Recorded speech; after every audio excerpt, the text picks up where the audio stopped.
lost all video for a second. There we go. Welcome, everyone, to the Sketch Zone podcast. I am Carlos Gomez, and with us this week we have Mr. Zatransis himself, Mr. Mike Henry. Welcome to the show, Mike. Thank you. Thanks for having me. And we're running on a skeleton crew this week. We got Jack, Yep. Casper, Zach. That's it. That's all, nothing else. You sound so depressed. Like, oh, we got Jack. Because okay, so usually when it's Charlie and it's only Charlie always ruins the clapping. And not only that, but I'm traveling now, and so I have my laptop with me, but nothing is working. So I usually have like my big microphone, and I have all the sounds that are working, and we usually have like the 2-minute intro song that kind of gets us going, and everything is cool, and I'm able to do the tweets and stuff, and not happening because all my sound stuff is acting crazy today. So that's my story. If anyone wants to make a movie out of it, please feel free to reach out. I'll be willing to sign any release forms that anyone needs me to sign. So hey guys, guess what I got in the mail? What did you get in the mail? I got the wonderful Sketch Wallet. Wow. Yeah. This is actually pretty neat. For those of you that don't know, it does. It comes with an ATM card and someone's name. And the fun thing is you have to actually guess the code before they lock you out of the account. It's a Nice. It's a free game that came with the wallet. So yeah, as people, as fans of the show know, I have a Kickstarter problem. I like to give all of my money to people of Kickstarter, and this is one of them. So it's the Sketch Wallet, and I finally got it. It's a nice kind of big size. This is my iPhone, and it's kind of about the size of an iPhone, a little bigger. Which iPhone is that? This is a 6 Plus. So the big one. And yeah, the big one. And the cool thing is this wallet actually has a sketchbook inside. And so Hence the name. Hence the name, Sketch. Well, a wallet with a sketchbook inside. So yeah, so it's pretty neat. It comes in handy when I have a quick idea that I want to get down before I forget. So yeah, Sketch Wallet. Nice. Bam. Take that. Take that. Now I'm still waiting for my coolest cooler. Yeah. And then we'll be fine. Talk about you giving all your money away to Kickstarter. That's not such a great success story. Dude, there's so many people upset with the originator of Sketch Wallet. Everyone is happy with Sketch Wallet. People are very upset with the coolest cooler guy. Is it another take the money and run story? He's definitely maybe not running. He might be walking briskly. Mm-hmm. Looking behind. Yeah. So they were looking for I don't know how many hundreds of thousands of dollars, and he ended up getting like a bunch of millions. Yeah, I keep getting emails that they're coming, and supposedly a lot of people have gotten their coolest cooler, but then supposedly the factory that's making the motors, because what it is, it's a cooler with a bunch of like LED lights in it, comes with a set of plates and a knife and Bluetooth speaker and all this stuff. But then the crazy thing about it is it comes with this blender that you plug into the cooler, and it like crushes ice and stuff. and so as they're shipping out coolest coolers, um, the factory that makes these motors went on strike. Wow. And so he's trying to find a different factory to make the motors and all this drama, blah, blah, blah. And there's a bunch of people that are just pissed, asking for their money back. And the crazy thing is, um, they had a bunch made, and he put a bunch to the side, and he's actually selling them on Amazon. Yeah, I was gonna say because I saw it. I saw it pop up on Cyber Monday or whatever that was, and I was like, "That's kind of weird that these folks can get it, and the people who backed it don't even have theirs." Yeah, yeah. Wow. So there's a sales strategy in there. Whatever. I'm waiting patiently. There was a time where I wrote this passive aggressive email or a message, and I decided to delete it because I was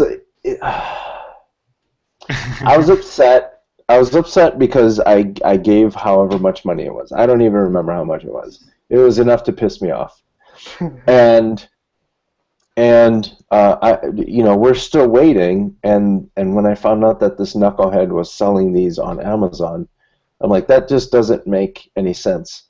And he wrote this email saying, yeah, this is the decision that we made. We decided to sell some on Amazon because we need to do something to keep the lights on.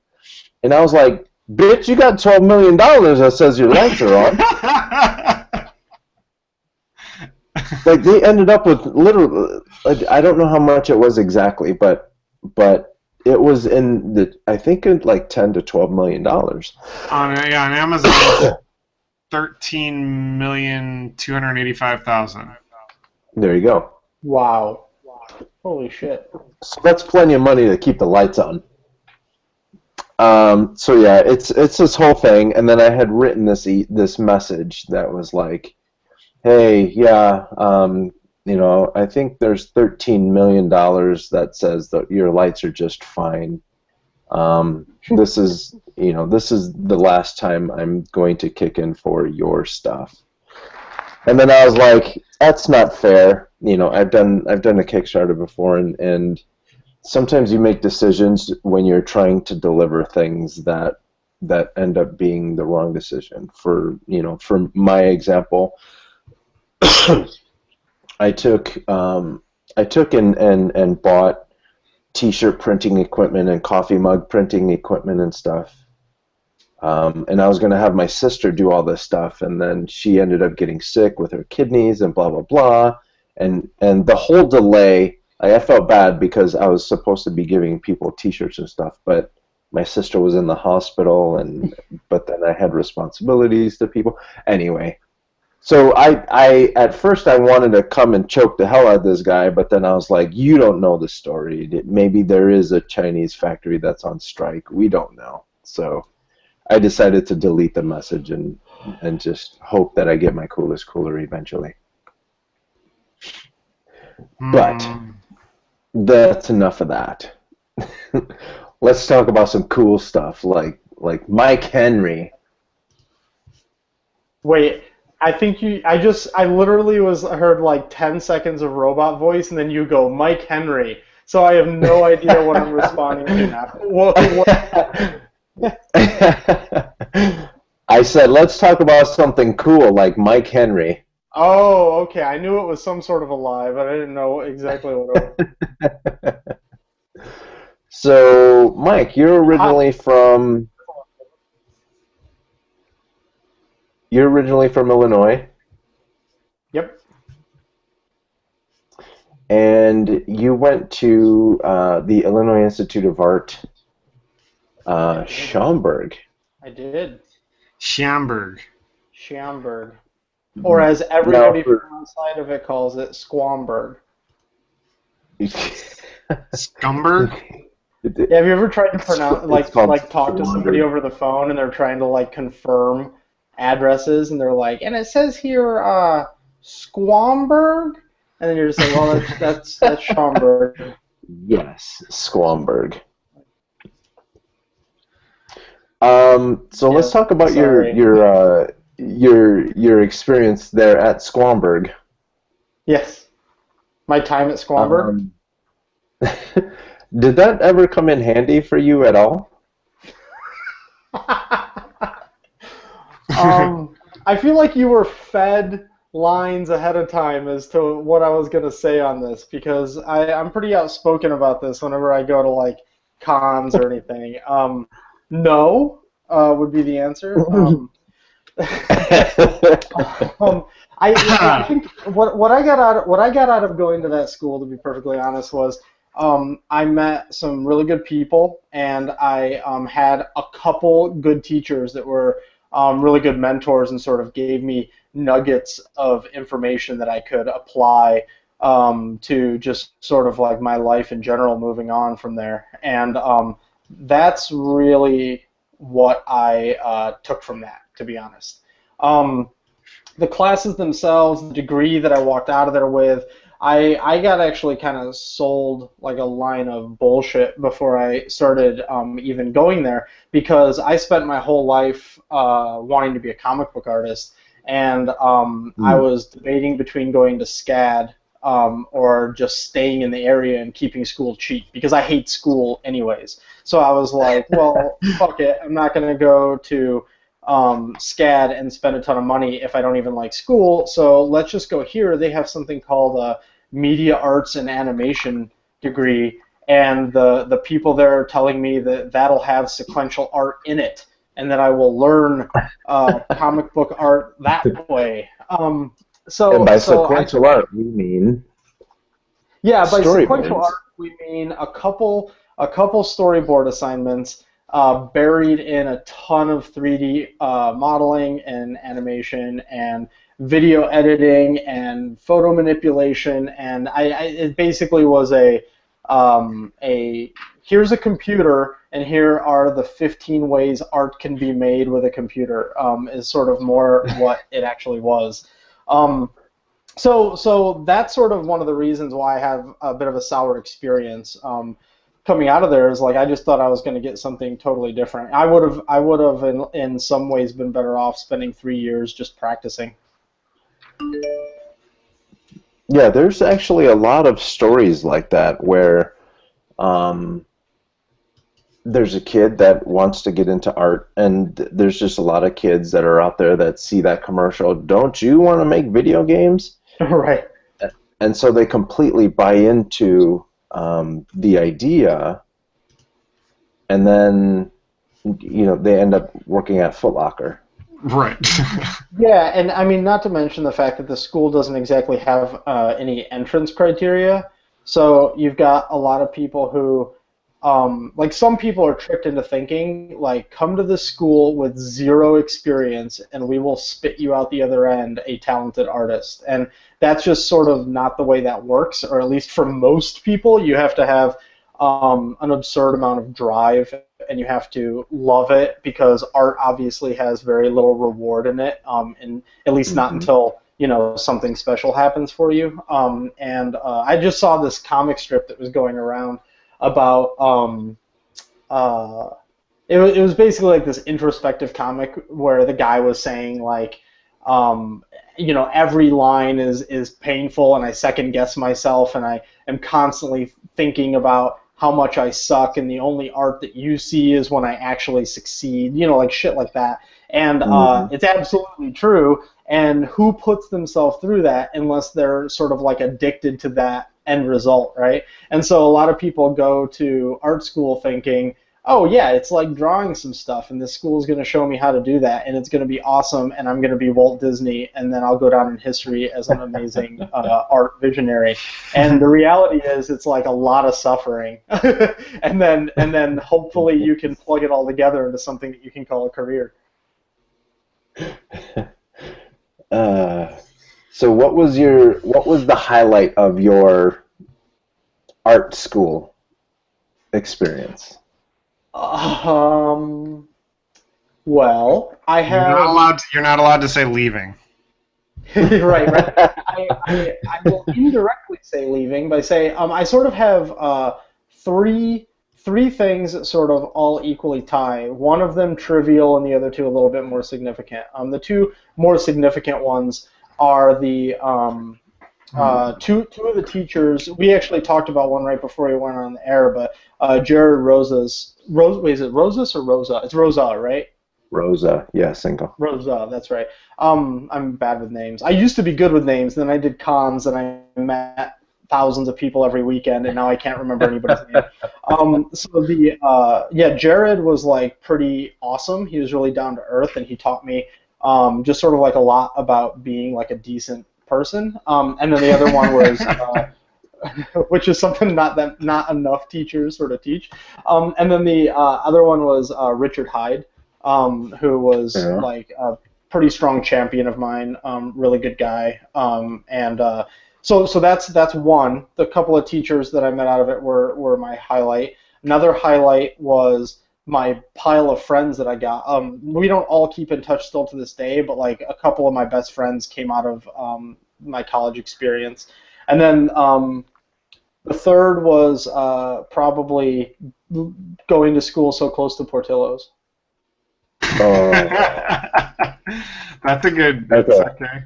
I understand. So for those of you that don't know, there's this hot dog place that started in the Chicago area called Portillo's, and then I don't know who did this, but I'm glad they did. The LA one? They added a Barnelli's. Oh, the Barnelli's, yeah. So if you wanted to, you can go and hammer through like 3 or 4 hot dogs, Chicago-style hot dogs, or if you wanted to be fancy, you can go to the Barnelli's side, and they have this chicken pecan salad that is just absolutely magical. So go to Portillo's, go get the chicken pecan salad, and thank me. Yeah. About Portillo's. I actually went to spring training, the Cubs spring training in Arizona this year, and they had a Portillo's there, down the street from, I think what they call it, whatever field that they, like Sloan Field. So there was a Portillo's down there, and dude, yeah, I had about 5 hot dogs. A Portillo's by where? I missed that part. Oh, in Arizona, down by Sloan Field, where the Cubs play in spring training. That's awesome. Yeah. There's also one in LA. Yeah, I've been to that one quite a few times too. Yeah, me too. That one is so good. So before you went to art school, how did you know you wanted to get into the arts?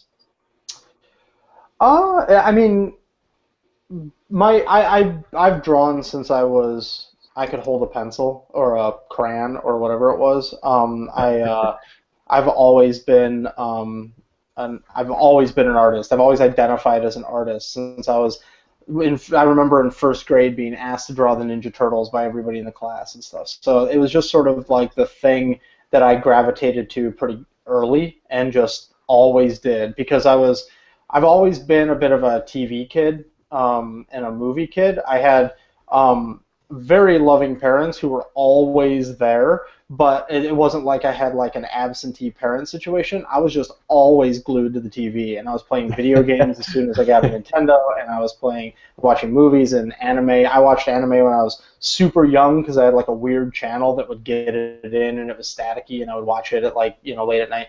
And so I just sort of always knew it was going to be that. And then when by the time I was in high school, I was in a band. And I sort of hit a fork in the road where it was like, okay, I'm either going to do music or I'm going to do art. And to be honest, I was way better at art than I was at music, but I still to this day carry like a really strong passion for music. But I sort of just made the choice that was like, this is more logical. I've put more work into this my entire life, and I do it more than I do music. So I'm gonna make it real, so to speak, and go to college. Hey, that picture! You just passed a picture of me when I was in college. That one? Yeah, that one. That's my now wife. But yeah, that Oh, was, you can nice. see from that post there. That was like we had been together for 15 years a couple weeks ago. Um, Nice. so yeah. Anyways, that I remember owning that sweatshirt. Um, Uh, so yeah. So that's why I went. That's why I decided to go to school and stick with art, basically. cool. You're really active, and we're going to talk about this in a little bit, but you're really active in the art community.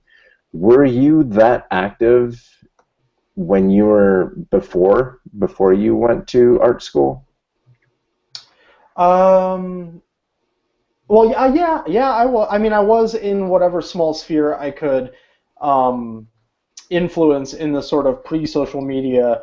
I'm a 16-year-old type way. My school had like it was like the senior artist award where they picked what they declared like the best artist in the high school, and I won that. I was really wrapped up in the art community at my school at the time. I tried to make any assignment I could turn into some sort of an art project instead of doing the real assignment, basically. And my good friend Ryan Hall, he and I met in middle school in sixth grade. We were introduced to each other by mutual friends, and we just hit it off. And it was like from that point on, it was just him and I drawing all the time and like learning from each other and looking at comic books and stuff. So, I mean, as far as, as much as somebody who could be a part of a community at that stage, I would do like window paintings at like local stores and, things like that. So as much as I could be in, outside of Chicago in 1998 or whatever. Yeah, Yeah. that's pretty crazy. And then so you and Ryan, Hmm. you guys ended up starting Big Menace Industries? Yeah, basically Ryan and I became like best friends really quick in sixth grade, and then by sophomore year of high school, By seventh his grade, we had our own company. yeah, and then by seventh grade we were we multi-million dollar.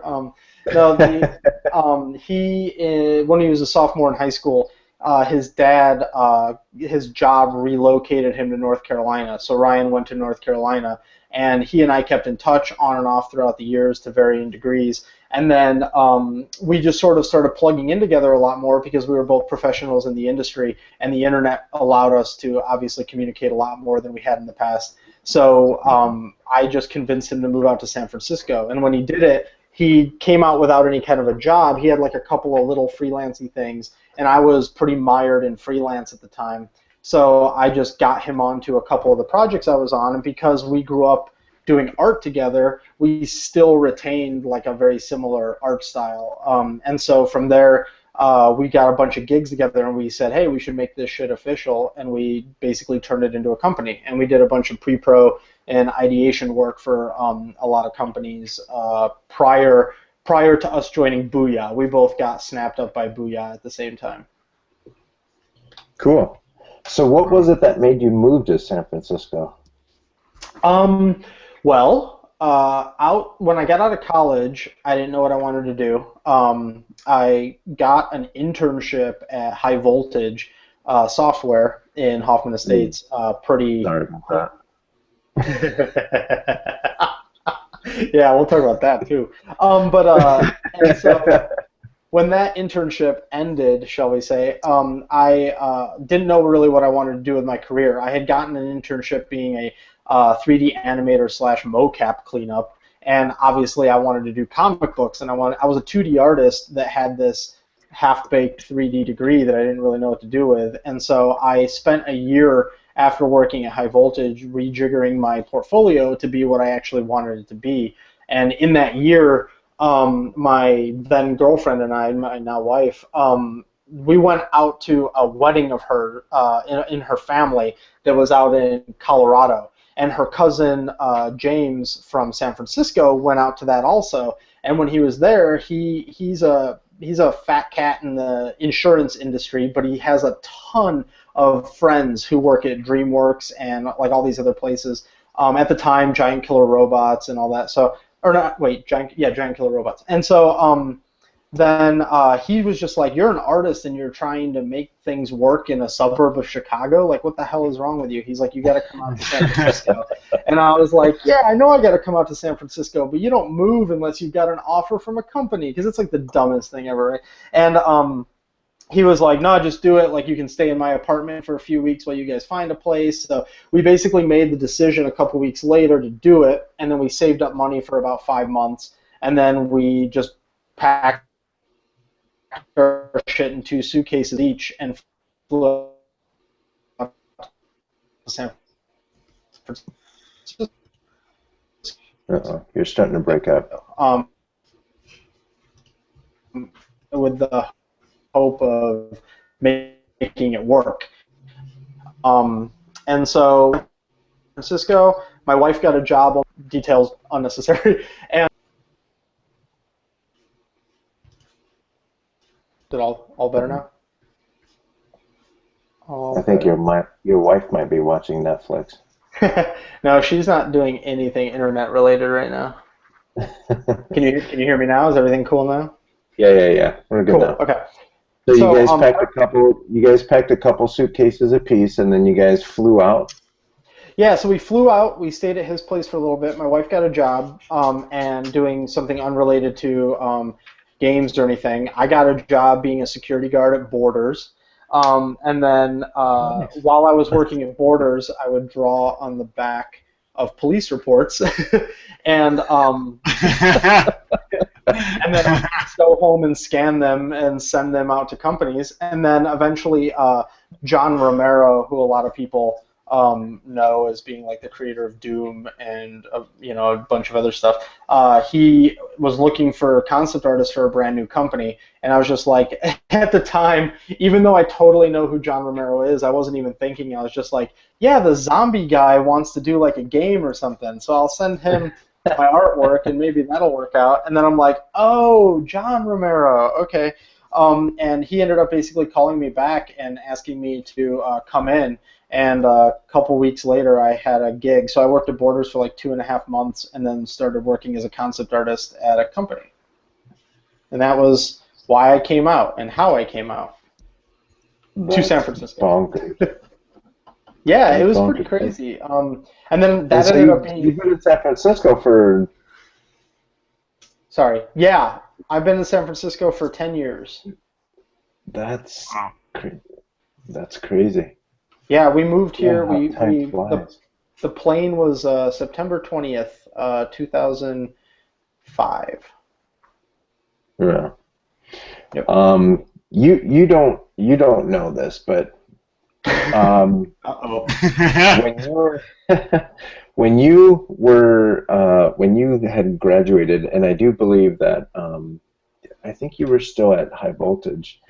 I had your resume was on my desk, and Jennifer Lasseter kept making sure that your resume was on top. And anytime that a new job would show up, I'm like, this guy's shit is so tight. I'd call you, you're like, dude, I'm at High Voltage. Yeah. I'm like, gee, you're funny, a badass. hindsight being 2020, probably would have said something different now. But yeah, that's awesome. I appreciate that. I've lucked out in my career. I mean, they always say that truly in this industry, in order to get ahead, you have to have an advocate, or in my case, you have to have 4 or 5 advocates who will speak up for you and be your champion. And I've lucked out. I've had a lot of people who believe in me, so it's been pretty awesome. What do you say to the kids that think that their work is super, super good and that they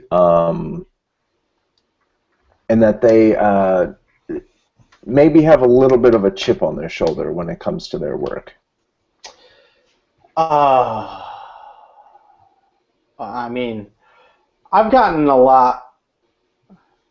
I don't know. Shut the fuck up and do the work. That's what I say.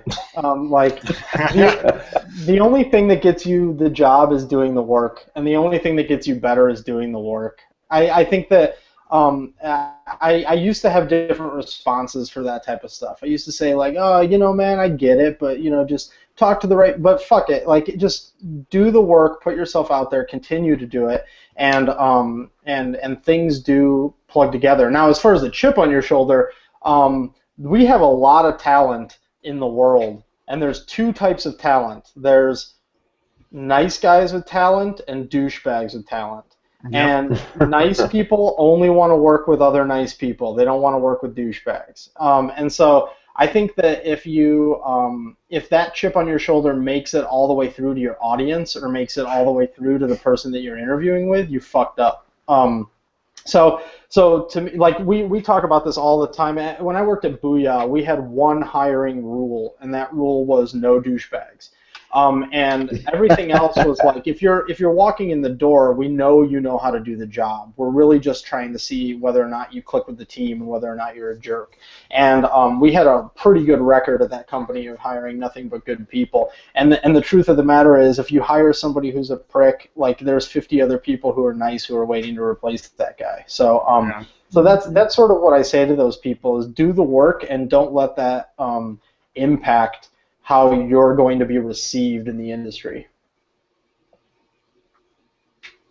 What do you say to those people that try to put their own picture on their resume? Don't spit on your laptop. Yeah, no, I don't know. Yeah, me and some of my art friends, we talk about that type of shit all the time. I don't know. I don't want to disparage any specific people, but it's also, to me, that's akin to the guy whose business card is like a drawing of himself like this with like a pencil in his ear, like like I think that I think that it's like a little, I don't know, it's pretty presumptuous. But I say like I'm a minimalist when it comes to things like resumes and business cards and all that. I think that Yep. if you should have a sheet of paper with your contact info and your job history, and you should have a thing that's your portfolio. And if that doesn't get you the job, it's either the work or your attitude. It's not really.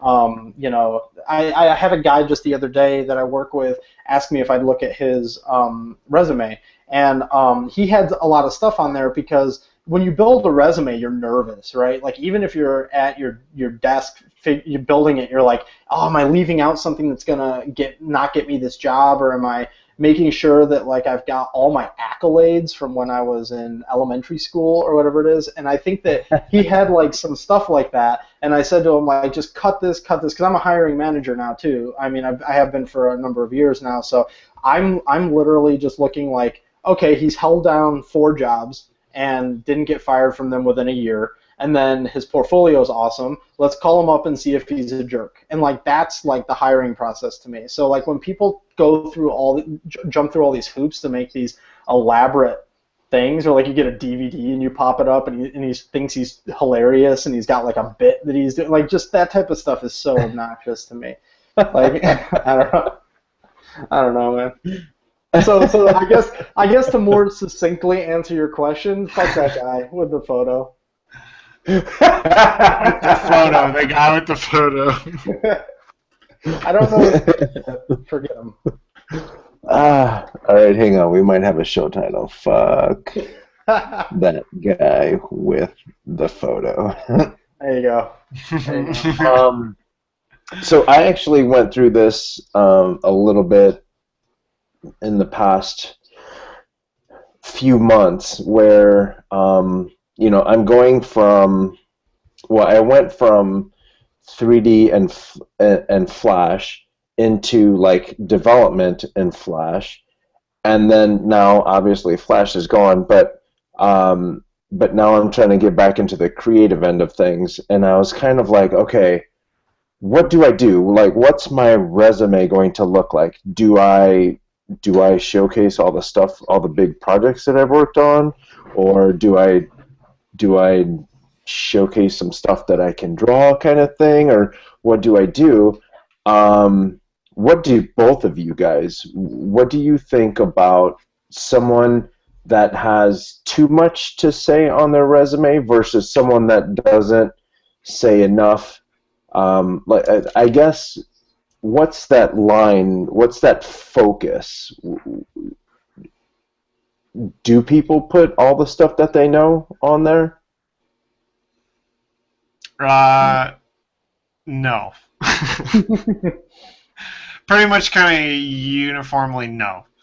I mean, you should tailor your portfolio and your resume for the exact type of job that you want to do. Or, if you can't get the type of job you want to do, then tailor it for the type of job you're applying for. That's a subtle difference, but it's important.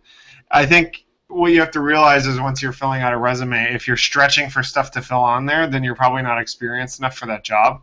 You may still want to try for it, but don't start putting random volunteer work and stuff that has absolutely nothing to do with that job. They pretty much only care. I mean, I know I've heard all the HR talks and the self-help resume buildings where employers really want to see volunteer work because it shows that's a load of shit. Yeah, that is. If I'm hiring, I don't care that you serve dinner at the homeless shelter. That's cool, but I would rather that come up in a general conversation. I certainly don't want that on your resume. But that said, if you know everything and you've been doing something for a really, really long time, then you need to learn how to streamline that resume. I mean, it's kind of inevitable that at some point a professional is going to get to the point where there's just too much stuff to put on your resume, and then you have the luxury of picking and choosing and making yourself seem shinier than you are, because as the Hollywood saying goes, you're only as good as your last project, so you can remove all those terrible ones you wish you never worked on. I think another thing too, I don't hear a lot of people talk about this, but I know that it's absolutely true. Well, I don't know, my specific methods might not be true, but I know a lot of people are sort of like this. When I haven't looked at a resume for an artist that I've hired in probably 5 or 6 years. It's if I want to know their work history without talking to them, I just see if they have a LinkedIn profile. And honestly, if they don't have a LinkedIn profile, it's not in a way that I'm used to digesting it, so I don't care. I know that sounds shitty because people might put a lot of work into crafting their resume, but if a resume hits my desk and one of the first things at the top is their LinkedIn profile, I'm like, cool, and I just shove the resume out of the way and go to LinkedIn. I mean, it's kind of weird. It's kind of unusual to receive a resume anyway in this business. It's you're more likely to receive a link to a demo reel or a portfolio. Yeah. Or more commonly, just somebody in your office is like, hey, this dude is really cool. He's my friend. I worked with him on this. Give him a try. And you start exchanging emails, and there's really no resume involved ever, except for unless it's at some corporate studio that requires it to be in their database. But they're becoming much less common, especially in this industry. You just mentioned a friend giving a recommendation. I mean, that's one of the main reasons why I might jump to LinkedIn too. I want to know who this person knows, and if I know any of those people, I might hit them up and be like, hey, what can you say about this person? Also, I work at, full disclosure, I work at a giant corporate monster, and I will usually get, I'm pretty close with the lead creative recruiter, and she'll send me really off-the-cuff emails for suggestions of people, and it's mostly just links to LinkedIn or portfolio. That's it. I don't get any. I might get a resume when that person comes in for an interview, and then they've got them pre-printed out, and that's really just so that nobody's sitting there staring at each other. But I think that's completely true. Completely. It's you do that thing where you're so here's the tip for anyone who's going, bring a resume, and it's purely just so people have something to look at and not stare at each other awkwardly. Yeah, because, I mean, it's funny because, we're all joking about it, but it's also partially about, if you're going to be on the team, there's going to be times where we're going to have to talk about nothing. Because sometimes in art, you talk about the most mundane, or not mundane, but the most minuscule shit, right? And it's can we have a conversation about the font you chose on your resume? Because that's what I'm more interested in than the content of it. So I think that's sort of a good social skill. Right. Yeah. So focus your resume, bitches. Oh yeah. Also, one other thing that I want to key in off of what Jack was saying with the having once you have too much stuff. Another thing too is like if I look at your job title and I look at the company that you did that at, I probably have enough of an idea of the general sense of what that job entails. So if you even make your resume just be like, lead animator, DreamWorks, lead this, lead lighter at whatever, and it's literally like a row of and maybe like the dates, like the loose dates, like March 2015 to whatever. That is also enough for me to see. Like, again, like I'm looking for, like, can you hold down a job? Did you work on a project long enough to see it get out the door? Like that type of stuff. So even if you might have, 10 of those, if they're almost like just 2-line, like almost like linked, like IMDb credits almost, it's like, okay, cool. I can see everything I need to know because I know what a lighter or a rigger at Infinity Ward does. You know what I mean? Like in a general sense. Mm-hmm. Yeah. So, can you talk about where you work right now, Mike? Yeah, sure. I can talk. I'll tell you if I can't. So you can ask me anything. Okay. Where do you work right now? I work at Zynga. I work at Zynga headquarters in San Francisco. I've worked there for a little over a year and a half, basically. And what are you doing there? Right now, I'm art director on an unreleased title, or an unannounced title, I should say. In the year and a half that I've been there, I worked on poker for a while as AD. Then I worked on a small pitch team as art director for a little bit, where we were just sort of taking stuff and trying to pitch it real quick and turning it around really fast. And then I went from that to another project that is unannounced but coming out eventually, but I'm not AD on it anymore. And then another project I worked on that got canceled that I was AD on. So now I'm on my 5th project in a year and a half, if that tells you the speed at which Zynga makes decisions. We talk about that all the time, like how you might be working on a project and the producer wakes up on the wrong side of the bed. He's like, screw it all, and pulls a plug on it. Yeah, well, Zynga is a very interesting machine, but it's been interesting in the year and a half that I've been there because the experiences, some in very short amounts of time and others longer, has been wildly varied. Like when I jumped onto poker, like poker makes a ton of money every goddamn day, and it's a live product, and you don't rock the boat, and you try to deliver on the expectations that the huge player base already has for that product. Then when I moved to the rapid pitch team, it's like, okay, what is Zynga of the future? And we're constantly trying to come up with all these ideas and sort of pitch against those. Then the next 2 projects I were on were completely original IPs, where it was like, okay, let's build something from the ground up and try to make a completely new, cool thing. And then the team that I'm on now is part of sort of a larger franchise where we're doing a project, and that's like yet another type of game to have to AD, because each one of those, the AD role means something extremely different each time. So that's sort of one of the greatest things I've got out of working at such a big company that has such a diverse portfolio, is that like AD never means exactly the same thing in each one of the times I've had to do it at this company. So what's it like to be an art director? Do you get your hands in the clay, so to speak? Like, are you able to get in there and draw, or are you just looking over someone's shoulder? That again really ties to the project. So like when I was on the pitch team and when I was on the 2 games that were sort of being spun up from nothing, I was definitely drawing a lot, and I was part of that because it was super conceptual. That was in the ideation stage and never really got past it on either one of those. One of them got a prototype, but that's about it. And then, but when I was on like poker was pure management. That was pure talent management, people management, management, trying to grow people's careers, being in meetings, arguing with other divisions. Like, I mean, that was a majority of what that job was. That poker, when I joined it, was a 120-person team. And Wow. not art, but every discipline. And so that was me being like double booked in meetings like all day long, basically. And then I went from that to the rapid pitch team, which was 6 people in a room trying to make something. So it was a lot of, what are they called? Where you have ideas and you try to string them together. I forget the term, but it's like a dream board. Brainstorm meetings. Yeah, it's like a brainstorm meeting, but they have a term for it. Anyways, whatever it's called, some stupid thing that someone came up with to come up with ideas. And that was like so wildly different.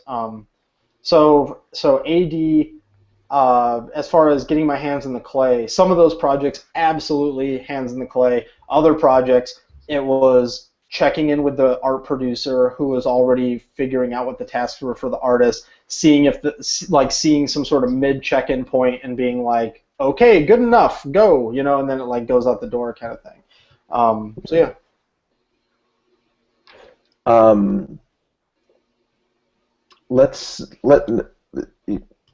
All right, here's a question. I was going to try to set it up, but this is the question. How is your job? How is your job now different from what you were expecting when you were in school?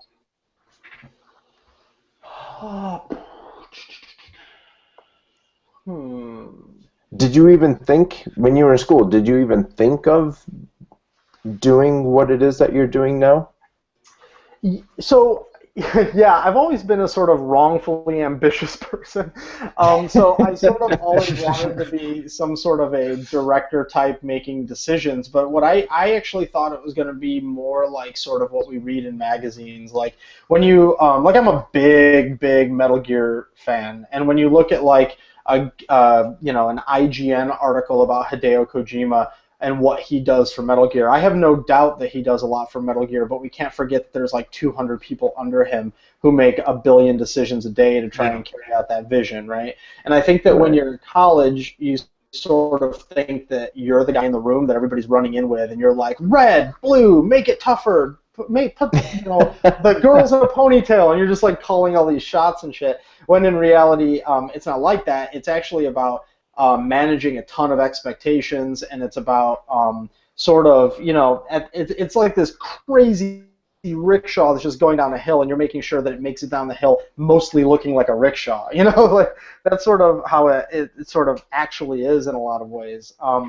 But that said, varying art director positions and elements of my career have been closer to what I envisioned when I was in college. But never quite that.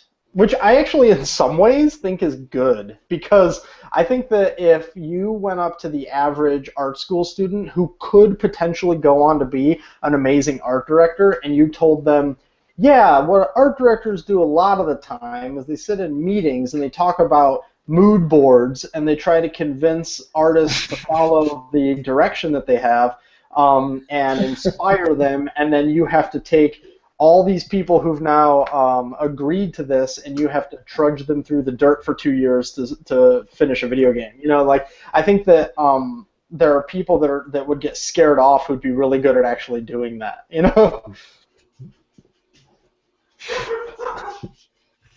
Uh-oh, dogs are out there. So let's talk a little bit about you being overly ambitious. Sure. You have a full-on family. You have dogs. You work full-time. You even play security guard from time to time. But then you also have like just a whole bunch of books, a whole bunch of art books. What was your first art book? My first art book that I produced on my own was Facebomb 1, which, there you go. There's an example of the hubris of my ambition. I numbered that fucker. So I committed to more than one just in doing that book. Yeah, Facepalm 1 was my first book that I produced. I can't remember the year that it came out, but at the time I was really close friends with, well, not really close, we weren't like getting smoothies together, but I was friends with Sean Galloway, who goes by Cheeks, like online and stuff. He and I we would talk on Skype a lot while we both did freelance, and he had already been producing some of his books, so he had a lot of really good information, and I just thought it was a cool idea because I wanted to start doing cons in a more serious way. And he was like, "Yeah, make a book. It's really cool. You have this thing. It's I almost said tangential. It's tangible, and you can. It's just a cool thing to have." And I was like, "Yeah, good idea." And then I basically set off on that path of doing that, of like building that thing. So, yeah. And then you came up with Facepalm 2. Yeah, brilliant title. Brilliant title. The Second Coming. Yeah, Son of Facepalm. Son of Spacepalm. So, was all of this, like, did you have a grandmaster plan? I mean, besides doing the cons and stuff, did you always want to create your own art books? Are you gonna keep coming up with more Facepalms? Yeah, I mean, I should say I always wanted to make something physical, especially because I came from wanting to be a comic book artist. My big thing was, as much as it'd be cool, I didn't want to work for Marvel or work for DC. I wanted to be a creator-owned, I wanted to make a creator-owned title because I think when I was being most influenced by comic books was during a big creator-owned boom, which was sort of the late 90s. I mean, there were so many artists producing such cool stuff, and I mean, even like one of my heroes, Joe Madureira, that's when Cliffhanger got formed, and Joe Mad and Umberto Ramos and J. Scott Campbell all ran off and did those amazing books that they did. So I think that seeing those guys follow that passion and make something that was story driven and it was characters that they came up with and loved, that's really where I wanted to eventually go with making a book. But what happened with Facepalm was that's why Facepalm 1 was actually the easiest book I ever did. I essentially had whatever art I was proud of that I had made up until that point, I could stuff into that book. And it was also cool because I had a decent internet presence, but it's just awesome. Like, we do stuff digitally so much, and then when you finally see that thing printed out, it means so much more. And so that was just an easy road to me producing the first book. It was like, I'm just going to take all this art I've done, put it in a book. It's going to be roughly this size because that's what people seem to really dig, and I'll put that thing out into the world. So where I later went, we were on the verge of doing a creator-owned book when Big Menace was in full swing. There were 4 of us. It was me and my co-founder, Ryan, and then these other 2 guys that were sort of in the con scene who were close friends of ours. We started working on this creator-owned. We were going to do like a one-shot, 120-page hardcover book and comic book. And we never got around to finishing it, but I'm actually reworking the whole thing into a kids show, trying to get like a kids show pitch around. But it was that was like the closest we got to it, because when I was a kid, and I don't know if you remember some of my art in college, they were almost always just like these illustrations that were like a one-off story. And really what that was when I was a kid and even up through college, I would essentially create like pitch packs. I didn't necessarily know they were pitch packs, but it's like I would draw the main character, I would draw the supporting cast, I would draw the villain, I would draw a couple of scenes, and then I would be like, cool, put that to the side, do another one of those. Like, that's just what I like doing so much. So making that type of a book was the original master plan, and then it just turned into, I ain't got time for this shit. I got to do a job all day long, and then I randomly get to do these illustrations. Let's put those into books, you know? Yeah. Yeah, Facepalm 2 was way harder to do than Facepalm 1 because I had sort of gone through all my work up until that point that I thought was relevant. So like let's say 2005 to whatever year it was I released that book. So that was like multiple years worth of stuff that I could be like, that one's good, that one sucks. And then when I did Facebomb 2, I had already sort of passed judgment on everything before Facebomb 1, so I was like, I've only got the year between Facebomb 1 and Facebomb 2's worth of stuff that I felt comfortable doing. So both of those books are 76-page books, and I was like, I had like 59 illustrations when I went to compile the book, and I was like, oh no. So I just went running around my house grabbing sketchbooks and scanning random sketches and then painting them up and stuff to try and like fill out that book. So that one was a scramble. Did you put a time crunch on yourself? Did you say this is the deadline for that project? Yeah, I wanted it done by San Diego Comic-Con of whatever year that was. Yeah. Okay. Yeah. So yeah. You real quick talked about this. Let's talk about your internet presence and how you came to be who you are. Was it as simple as just drawing and putting it out there? I would say that it was almost that simple. The hard part for me was always like producing art and wanting to show it to people was never hard. I feel like the internet was built for people like me who one of the main reasons I would do art when I was younger was because people dug it and I wanted to see them get stoked on something that I made. So when the internet came around and got things like DeviantArt, and like back when I was in Illinois Institute of Art, there was X for Art, Exposure for Artists. Remember X4A, that website? Yeah. You remember that? Westbrook yeah, and that usually devolved into a flame war like every time, but I loved the fact that I could like post art and then other people in the school would like see it and give feedback.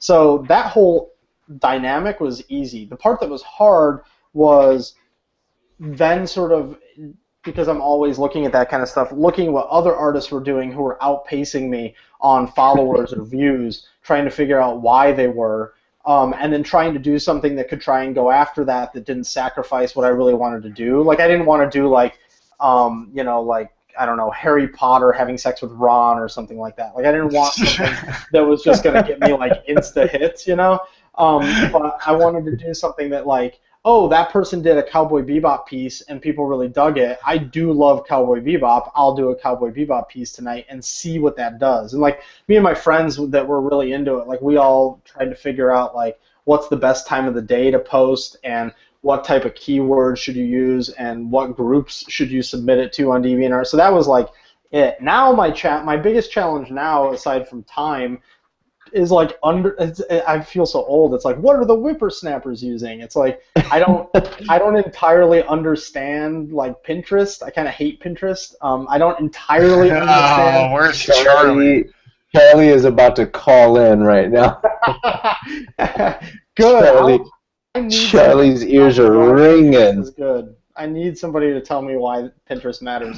But and then I think, hang on real quick. Let me address that. I don't think Pinterest is for people to showcase their own work more than like approaching it as an artist. You make collections of crap. What's the word I'm trying to find?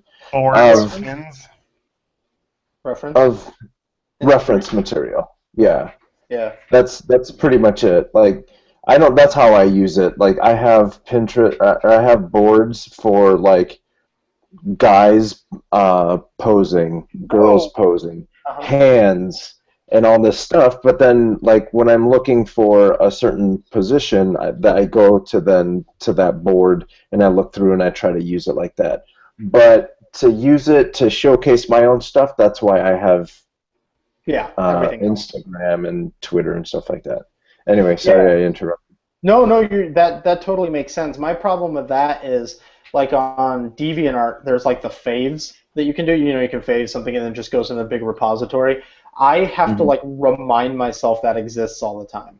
And sometimes, like, I'll just dick around on DeviantArt and be like, oh, right, I have this pile of pre-curated art. And who curated it? I did. And then I go through it, and I'm like, man, Past Mike was super smart to like this picture. That's a really cool drawing. And I do that, like, once a year and then never go back to it. So, like, I feel like Pinterest, I probably jumped in, like DaCosta, who you had on. Damn it! Has like a robots board, I think I follow. Oh wait, did it get broken up? Okay, here we go. I'll start over. Is it? So you're DaCosta. Ready? Yeah. Yeah. So DaCosta. So he's got like a robots board that I'm pretty sure I follow. That I like when I go into Pinterest, which is usually because I get some weird push notification and I'm trying to dismiss it or something. I see like his board. And I spend like a couple seconds where I'm like, oh, that's cool. And like, I don't know what to do with that once I think it's cool. Like, I'm just like, cool. Okay, the next time I get a push notification, I'll probably jump in here and see another cool piece of art. So, anyways, I don't want to continually point out how old and out of touch I am, but there's just like a few of those. Like Instagram, I totally get Instagram, and in fact, I would love it if DeviantArt would switch to just being Instagram, kind of. Like, I think that DeviantArt's gotten to this point where it's like I don't participate as much as I used to because the upload process is atrocious comparatively to things like Instagram. And then I get in there and I've got like a stack of like 1,000 pieces that I need to look through that I have to like clear out. And it's like painful to clear that out because it's like 1,000 examples of people sacrificing hours to put something out into the world, and I'm like, don't got time, kill. But if it were like a timeline, it's just constantly going, I feel better about that, you know? But I don't know. And every time I go to DeviantArt, I'm not gonna lie, I get lost sometimes. Mm-hmm. Like if your art piece is not big enough, it gets lost in all the ads and all the goofiness that surrounds it. I forget that there are ads because I've been a paying DeviantArt user for like 11 years or something like that. So I forget that there are ads. But so you just called me out for being a broke ass. Like, stop being a cheap bitch. Give them their little $2 a month. Yeah, whatever the fee is. I think it's way more than $2. I don't even know, but yeah, I agree. I think that DeviantArt is so for the record, DeviantArt is where I made a majority of my fan base, and I still love DeviantArt for what it is. And for years, people have ragged on some of the content on DeviantArt, and I think that DeviantArt is largely an environment of your own making. It's about, you find cool art. There are plenty of professionals on there who you wouldn't even think have DeviantArt accounts, and they do. And if your entire involvement in DeviantArt is surrounding yourself with those talented folks and seeing what they're faving and all that, it's a really healthy thing. A lot of people are like, oh, there's inflation porn and like all that. It's like, yeah, that totally does exist. And to be perfectly honest, I wouldn't like DeviantArt if that stuff was told to leave, because I think it should be completely open to whomever wants to post whatever. So, but if you surround yourself with this sort of sphere of influence of really talented folks, it's a really cool place to be. I just think DeviantArt needs to grow up. I think that in general the experience has gotten very dated. Mm. Yeah, it seems pretty archaic to me. It's like it's kind of like the old MySpace. Yeah. It's like really clunky, and it's just, and their upload mechanism is ridiculously bad. Uh-huh. I'm not gonna lie. I think I've had about 3 or 4 different DeviantArt accounts.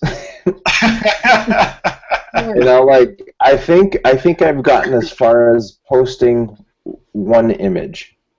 Yeah. In 4 accounts. That sounds about right. Sounds right. What do I have on there now? I have 1,483 deviations on DeviantArt. What's that mean? Pieces of art. Oh. So that's the type of thing I can't turn my back on anymore. isn't a deviation something that's a little bit different than the original? Well, deviation has a few definitions. DeviantArt, I think the definition they go with is a deviant, someone who is not the norm, someone who Hmm. is, like a pedophile. No, I'm just kidding. But I think that they were going for something where they were trying to encourage That's it. sort of We're like, on to something. yeah, Pedophileart.com. No, yeah, you're making this well, podcast getting shut down right now. yeah, that's some dark net stuff, I think. Yeah. So yeah, but anyways, so I've got a lot on there. I've got a lot of time invested in there. So I think that if they could just smooth out that interaction, I would be back there posting like every day. But with Instagram, I haven't scanned a piece of artwork in like 2 years. I just take a picture of it with my phone and email it to myself. So I think that Hmm. like that interaction, that lighter interaction, is what people want to be able to share their art through. So yeah. Yeah. Um, so we were talking about you built up your internet presence. Oh yeah. Yeah. How important do you think that was when you did the Kickstarter for Pink Haired Girls? That was huge. The DeviantArt fan base, if I remember correctly, because you do get those types of statistics when you're running your Kickstarter, but I'm pretty sure they came out in droves and really supported on that. Out of full disclosure, out of all my social media that I take advantage of, DeviantArt is light years ahead of all my other stuff, and then second to that is Instagram, and then I don't know, maybe third would be Twitter, but Twitter is like a distant third. So when I was trying to really get the word out for Kickstarter, it was a lot of DeviantArt and a lot of Instagram mostly. I mean, that was where I was getting most of it because like I've worked my ass off in varying degrees to get my Twitter presence up, and I can't touch that shit. But Instagram climbs regularly, and at one point I was using this app called Feed with a PH because we can't spell Yeah. anything normally anymore. Yeah, and Feed, I That's blew the Silicon fuck Valley up on being Feed. cuter than they need to be. What's that? That's Silicon Valley being cuter than they need to be. Oh, I know, right? Like it's ridiculous, but Everyone's so, yeah. Anyway. yeah. Yeah, well, I was just gonna say Feed is like completely dead now, but when I started on it, I blew up like crazy on Feed. It was the fastest I've ever gotten anywhere, and I'm pretty convinced at this point it was because of bots. I'm pretty sure it wasn't any real human beings. But in like a month, I had 16,000 followers on there or something like that, and it was Jeez. pretty awesome. And I think that I actually had a decent amount of people come from Feed too, because I was still using that at the time. So. Yeah, Kickstarter. That's a trip. And then for people that don't know, Pink Haired Girls is Mike's third book. Yeah. Um, what was the original idea for that? So I actually started that sort of series of pieces a number of years ago. The piece that I think is featured, it's one of the first couple of images in the book, or the first main image in the book. I basically did this piece that I named Hangover, and it's like a shot of like a girl and her hair sort of hanging. That's actually not why it's called Hangover. It's called Hangover because I was suffering from pretty crazy artist block. Oh no, no, not like a real hangover. No, I thought I was like, yeah. that's why your wife got pregnant. Yeah, no shit, right? No, it was because I had like really bad artist block and I was struggling to get out of it, and that was the first piece that I felt like was anything remotely decent when I was coming out of it. So I just called it Hangover, like it was like right after coming out of the artist block, and it was like this Mhm. really rough black and white sketch. But then I made the hair just like flat pink, and it was hanging down. And I posted it, and people really dug it. And I was like, well, people dig it, and it's really simple. It's just a shoulders up girl. So I was like, I'll render it one day just for fun. So I rendered it, and then when I was doing the hair, I was like, oh God, I don't feel like painting hair. So I'm just gonna make it flat like the original sketch because that was kind of striking. And so I just tweaked the colors a little bit to make it a little bit warmer. And she was all rendered, and her eyes were all rendered and everything. And I just put that up, and people kind of went nuts for it. So I started, I made a print of it and started selling it at cons, and people liked that. And then a friend of mine said, I really like that piece. I need something for a wall in my new house. Can you paint me another one that I can print out on like canvas? And I was like, yeah, totally, I'll do that. And then I was like, well, I got two, I might as well have three, because then I've got three pieces. I can sell them as a 3-pack of prints or some shit like that. And then somebody was like, this should be a whole book. And I said, I got okay. 3, I need 78 of them. Yeah, well, I got 3, I might as well have 50. And then Pink Hair Girls was just an idea, like learning how to draw. I never considered myself somebody who would be known for drawing girls. Like I always struggled with it. The classic story of the guy artist who struggles with drawing girls, and I started like sort of hammering away at it not long before doing that piece, and then when I decided I was going to do Pink Hair, it was literally like I entered this weird space where I was spitting this book out, and then I came out the other side as, hey, you're the guy that draws all those girls. And I was like, wait, what? Am I? Like, holy shit.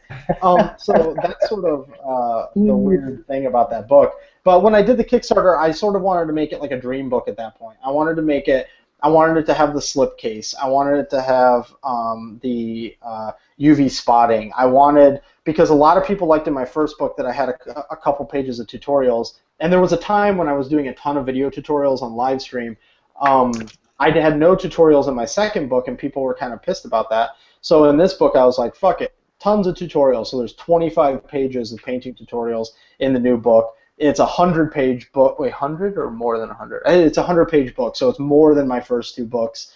So it was just sort of like a book that I was like, if I'm going to try and get people to support this, I want to kind of go all out and make it like cool. So that's sort of where that book came from. It was like an accident that led into, well, shit, if I'm going to do it, I might as well go big. Yeah. I know I have that book, and, well, I have all your books, but that was the first one that I bought, and I did it through Kickstarter because, again, I have a problem. I was going to say, happy to feed the addiction. That's all. Yeah, and it's really cool. So whoever is out there that wants to take a look at Mike's technique, it's their Pink-Haired Girls book, and it's really neat. And it was high quality. Like, I was super impressed with how it turned out. Thanks. Like, the slip cover is actually made out of like board. It's not like a flimsy, shitty cover. Yeah. It's actually it actually protects the book. It's dope. It's real cool. I like it a lot. Thanks.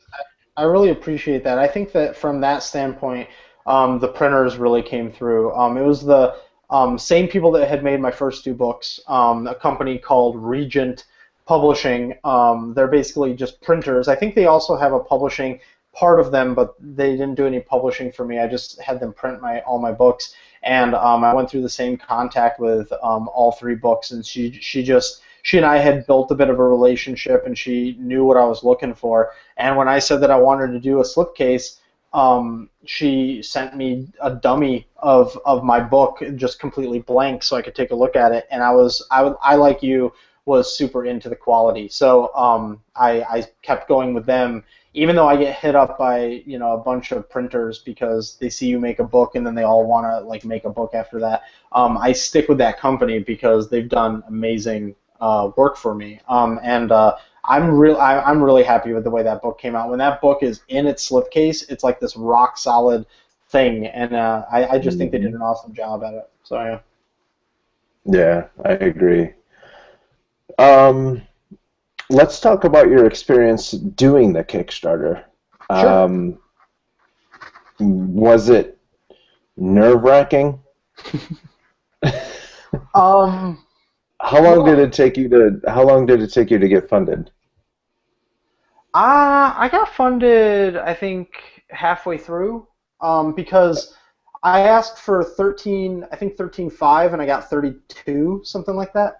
Wow. So I think I hit the goal either like middle, like roughly middle, I think. And then I had what I felt were some pretty strong stretch goals, and I think that's what really pushed it up there. Yeah, as far as it being stressful, the Kickstarter itself wasn't stressful at all as far as like those 30 days where you're running it and like all that. For me, it was once I had the books and I had to ship them to all the backers. That was stressful as hell. I also was a huge idiot with my Kickstarter because I had the idea for the Pink Hair Girl book like roughly 2 years before I did the Kickstarter, and I was just every now and then doing a Pink Hair Girl, and okay, cool, yeah, I'll do another one. Yeah, I'll do another one. This is going to be a book someday. And then I went and had a kid, which is like the worst idea ever when you're trying to accomplish something.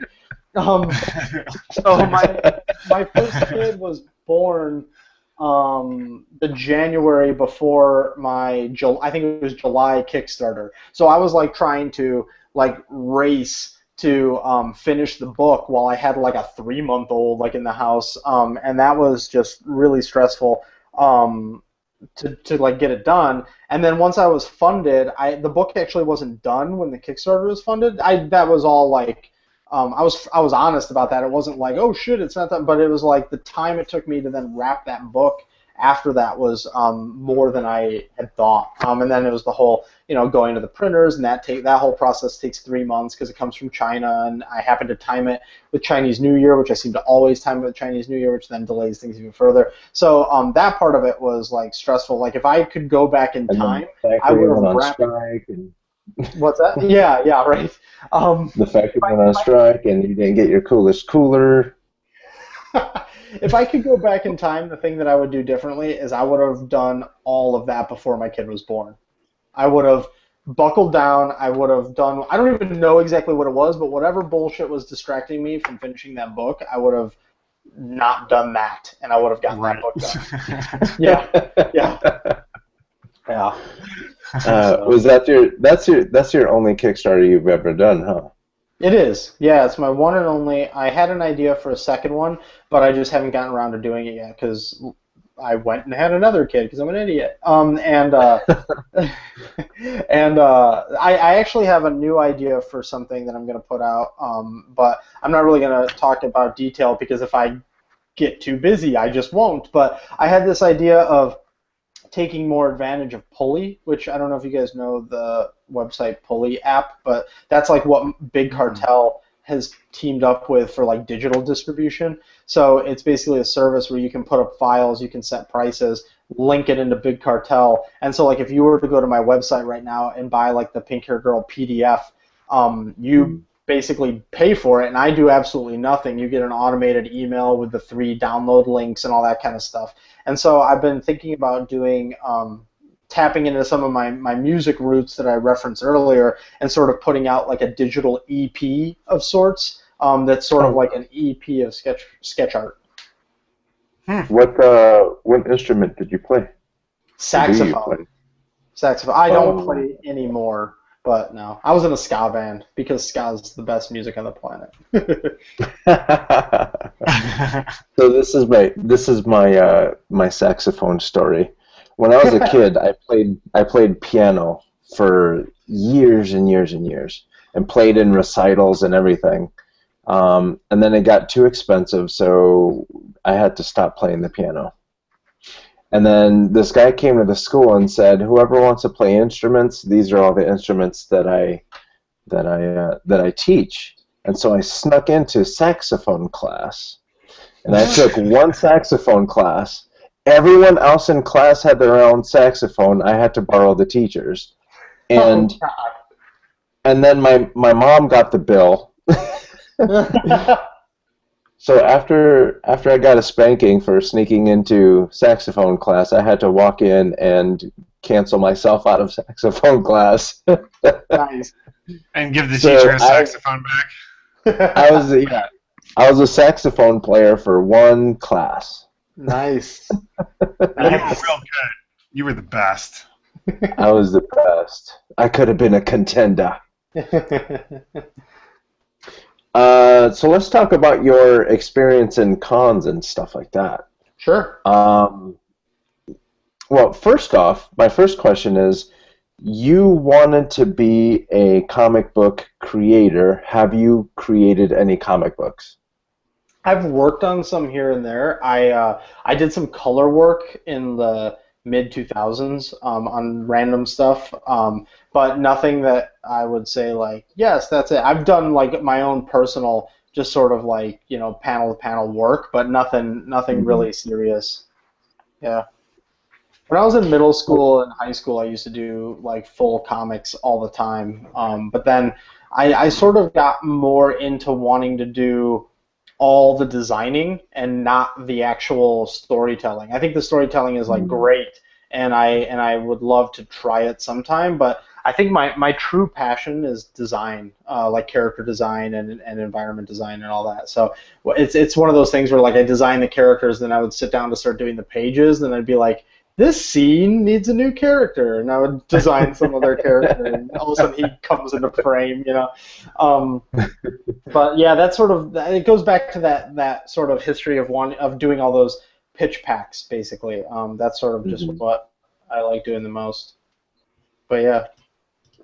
Um, I hear from a lot of different people that tabling at a con kind of sucks a little bit. Yeah. Oh, you don't say. Yeah. So with that reply, I'm gonna assume that you agree. For me, it depends on the con. Tabling at like San Diego Comic Con fucking blows, but tabling at like Emerald City Comic Con or tabling at Wizard World Chicago or some of the more medium-sized cons, like those are Mhm. really fun. I think the thing that you end up getting really addicted to at cons is you get addicted to the traveling family that cons ends up Mhm. being. You go to a Mhm. con anywhere in the country, and if it's a big enough con, there's a large number of people that are also tabling that you just tabled with like a month prior at a different con. Right. And that to Right. me, I think, is the most addicting part of doing cons. But cons are, it's also, I mean, don't get me wrong, it's great to meet fans. Like when you decide to go to MegaCon in Orlando, Florida, and some guy comes up and he's like, I've watched you for years online. Like, it's mind blowing to do that because we work in such isolation, and you see these sort of disconnected, usernames and avatars, and then you see that person run up and like actually like they act with you how you might act with somebody that you really look up to, and then it's just like Mhm. why wouldn't you ride that high forever? Like it's so cool to meet those people and see people who just dig your shit. So that's another reason though why I don't like San Diego Comic Con compared to one of those more medium or smaller size shows is you don't get that kind of interaction at cons. I mean there are people who do, like J. Scott Campbell is going to get tons of people going nuts over him, but when you're sort of in like a small section of the con, you're not a super big name and you've just got people walking by in costume trying to get to the next Doctor Who panel. It's not super awesome. Is there one con that stands out or that you might consider your favorite? Yeah, probably Emerald City Comic Con up in Seattle. Part of that is just because I love Seattle. I mean, I love Wizard World Chicago too because it's a reason to go back home. But because my parents retired in Florida the day I left the house, so I don't really have as many reasons as I used to go back to Chicago. But the Emerald City Comic Con has just like a bunch of really great people running it who take care of the people that are tabling.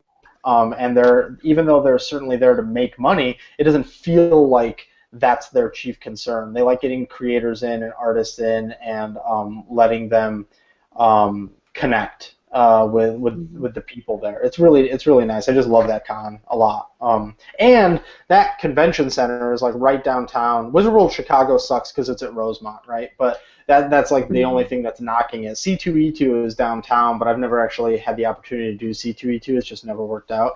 But Emerald City Comic Con being right downtown, like Seattle's just a super cool city. It's got like the Can Burlesque show, and it's got like lots of great speakeasies. It's just like an awesome place to be. It's like for better or for worse, San Diego Comic Con. You spend every night having dinner with a bunch of people who do the same thing that you do, and they're trying to wheel and deal with other. Yeah, we should totally work on that project together. Like I'll email you, whatever. And Emerald City Comic Con's more like, hey, the con's over. Let's go drink old fashions at a burlesque show. Like it's just way cooler, So I sometimes I've gotten to a much more comfortable place in my career too. Like if you would have asked me that question 5 years ago, I probably would have said, yeah, man, San Diego Comic-Con, that's where everything's happening. You meet the coolest people at San Diego Comic-Con. But I'm at the point in my career now where I'm not scrambling. I think I've got a decent name for myself, and I get work, and I don't really have to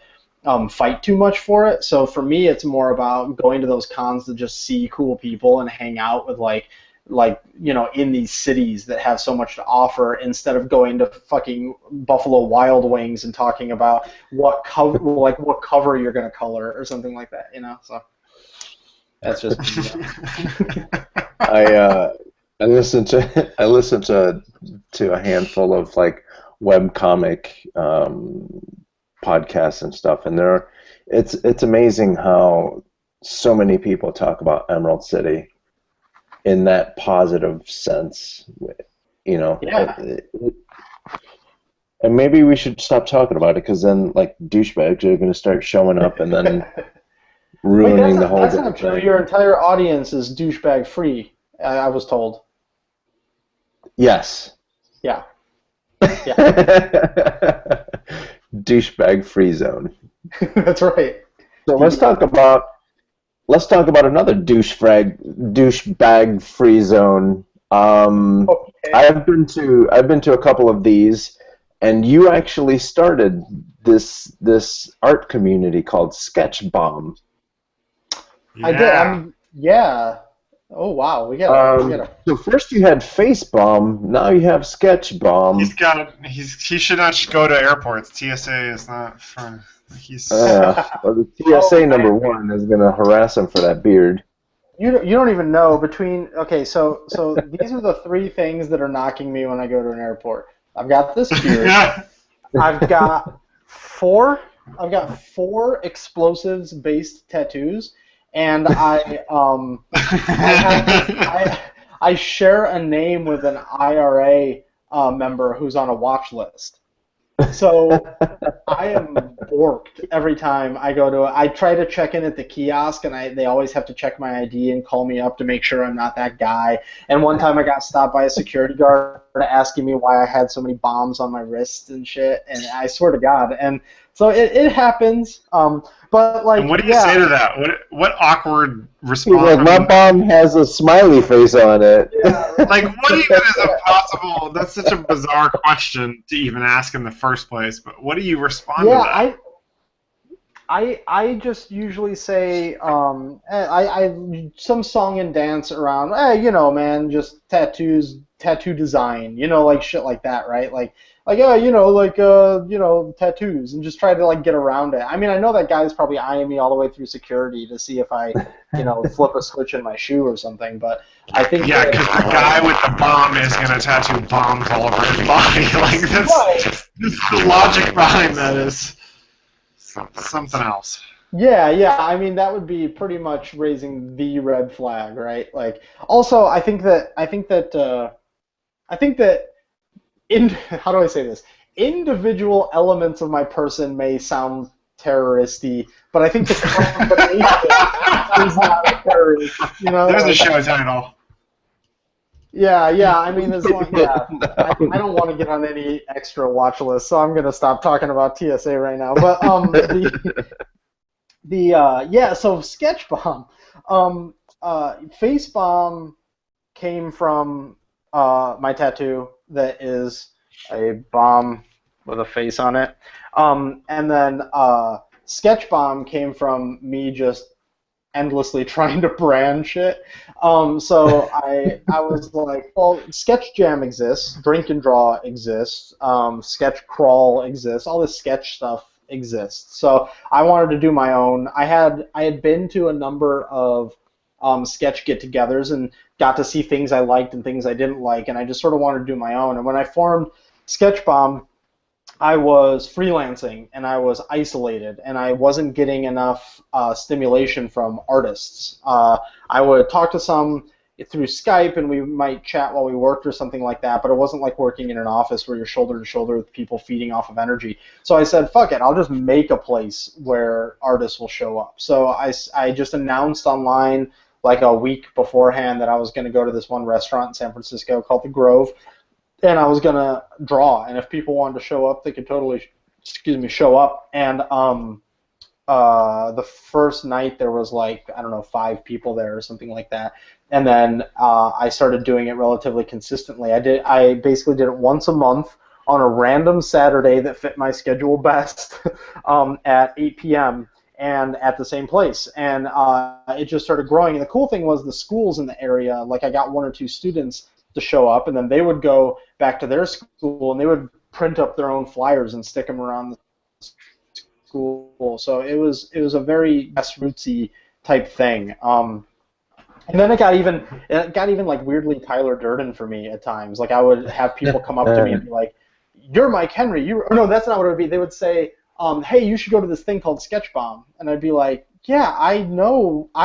I did sketch Bob," like that weird thing, and it was sort of like this weird disconnected thing. So it started taking on a life of its own. And at one point when I was really strictly running it, we had a sketch bomb in a number of cities, and then I decided to make it sort of like open source because I didn't want to have to manage all of it. So I just there's like a Drive folder that I have that anybody can access if they have the link. I've shared it on DeviantArt and stuff, where you can download the logo and the rules and all that kind of stuff, and people can start one wherever they want. And so it's sort of really taken off since then. We've got one in New Delhi. We've got one in, I think, Madrid. I know it's in Spain somewhere, but I can't remember exactly where. And we've got them all over the country. So it's pretty cool. It's pretty awesome what people have done with it. That is crazy. I've been to a couple. You haven't been to the ones that I've gone to.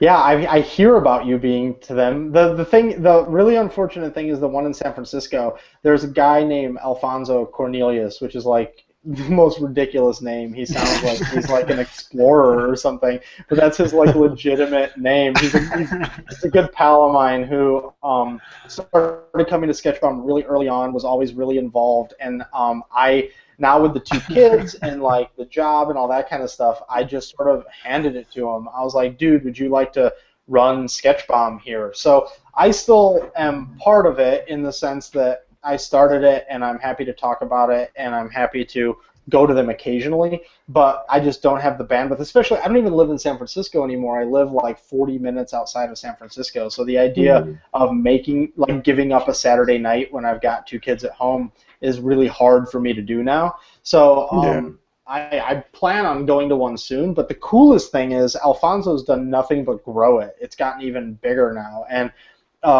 at our peak when I was running it, we would get about 50 people. That would be like a crazy good night. And he gets that pretty consistently now. It's awesome. So it's really cool to see.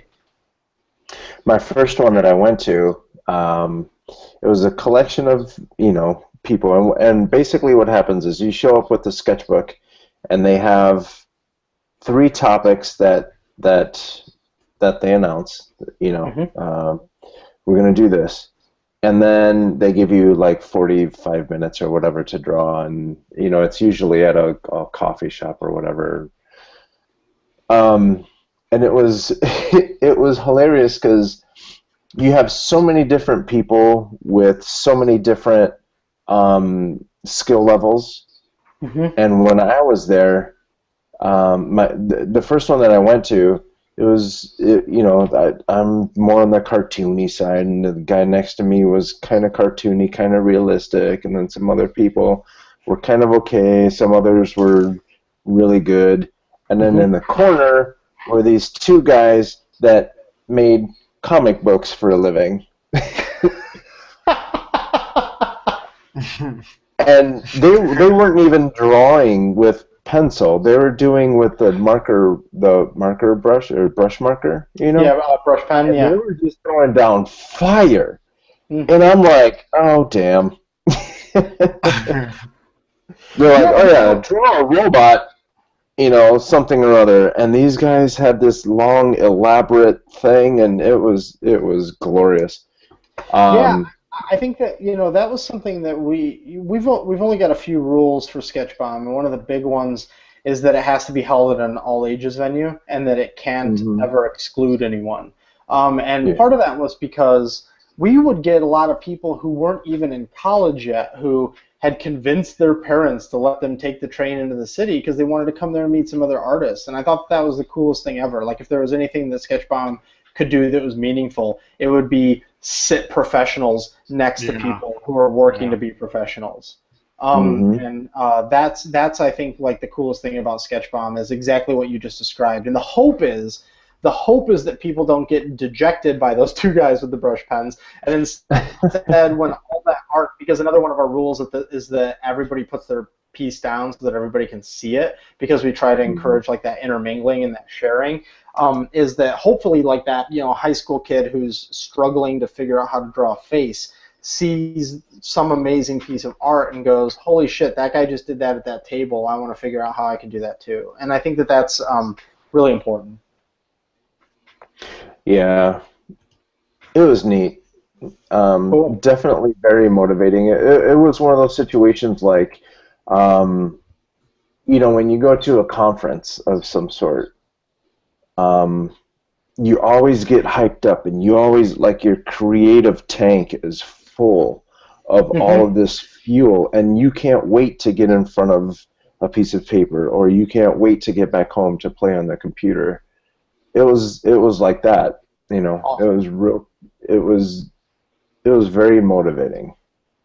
That's cool to hear. That's really cool to hear because one of the reasons why some of those rules were established in the show and tell is I had been to a lot of high profile sketch groups that have really famous people running them or at least in attendance, and they would just sit in these little pockets, these cliques that were the three famous guys sat together and everybody else could fuck off and all that kind of thing.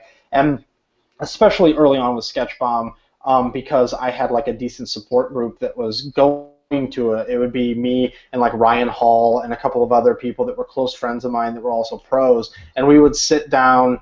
We would marble with everybody because we wanted to sit and talk to those people and see what they were doing and give encouragement or critique or whatever they were looking for. And I mean, right. to be perfectly honest, we would feed off of it too. We want to show our art to them, and because they're going to give us valuable feedback as well. And we just really like that dynamic, and we didn't want it to be something where it was the guy who came up with Sketch Bomb and his friends sit in the dark corner over there, and you're afraid to go over and talk to them because that's just bullshit. Like, why would we do that? We spend so Right. much time alone doing this job anyways. Why would we go to a? Why would we be alone with others? So Yeah. that's what we wanted it to be. So you went to school for 3D and you're very well known for being a 2D guy. Do you Yep. mix the two? Do you do 3D at all anymore? No, I don't. I find that my 3D background allows me to have at least somewhat coherent conversations with the 3D artists that I usually manage. But I myself have not modeled something or really even opened up something like Maya or 3D Studio Max in about 8 years. And that was because I jokingly wanted to model a chicken one day, and that was all I did. And so I yeah, I don't do it anymore. I think, like I said, I think that it's good because it informs my art direction. But I would say that art directors usually exist on two ends of the spectrum. The douchebag. No, I'm just kidding. It's not the same spectrum. Uh, That's the sub spectrum, the macro over the micro. But the highly technical and the highly like visual, I guess, or just more creative vision holding type thing. And I've seen both art directors art direct similar products and come out with very similar things, and I've also seen them do wildly different things. There's the art directors that from day one they want to figure out the pipeline and they want to hammer out all the engine stuff. I'm the guy who I like to think that I know the end destination that we're heading to, and I hire the hyper talented tech artist who's going to help me figure out all those other blanks. So again, my 3D background allows me to not be like, like what's a vertice, but it allows me to have that real conversation and know I'm very aware of things like limitations, but it's all from like more of a here's the 2D art that we want to accomplish. Now let me sit with you and you tell me why we can't do that or what we can do like in between. Mm-hmm. Yeah, so no, I don't. It doesn't really impact my day to day. Sorry, AI. Sorry again. This has been What's a funny terrible is commercial for that school.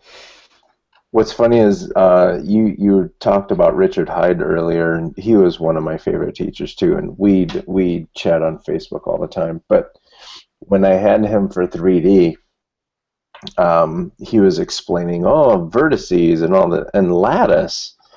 And the one time he almost kicked me out of class. I believe he almost kicked me out of class. I said, "Oh, I love lattice in my salad." He's like, "You're disruptive. Get the hell out." Awesome. I thought he would have appreciated that. That seems like something he would. Yeah. My favorite thing that Richard Hyde ever did, well, I shouldn't say my favorite, but something that just really impressed me is by the time I was leaving that school, I was pretty annoyed by it. And I was seeing a lot of people that were on the verge of graduating with me who couldn't draw shit, and it really pissed me off.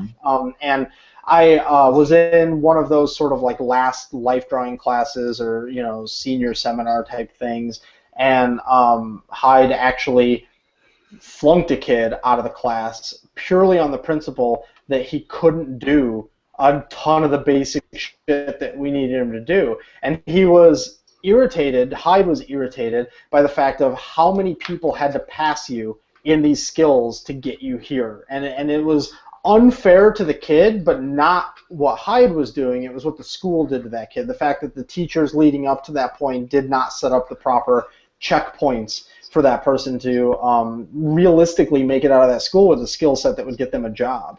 Right. And that was something that I really respected in him, is that he knew that that was a risky thing to do, and he knew that that could potentially like demoralize that person forever, depending on who that person is. But it was something that he was trying to stand up for in order to, protect the integrity of him and his class, and ultimately the school, and also protect the rest of us, right? Because if you come out of there and you're talented and they're like, oh, you're talented, but you came from that school that churns out all that other shit, like it makes what you did meaningless as well. So that was always something that stuck with me as like a really honorable thing that he did. Yeah, he's definitely a good one. Yep. We talked about this briefly right before we went live. And you being sketch this and bomb that and drawing and all the kinds of stuff. You had a bone to pick with Apple about your Apple Pencil. Oh Jesus!